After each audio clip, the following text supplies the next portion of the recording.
Withdrawing funds from your Pepperstone account is straightforward. Here's how to do it. Log into your account.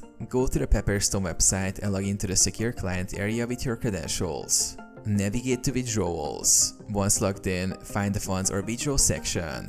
Here, you will see options to withdraw funds using different methods, depending on your account's funding options. Choose your withdrawal method.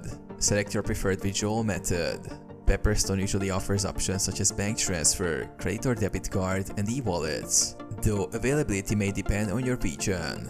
Know that the method you use to deposit funds will generally need to be used for withdrawals.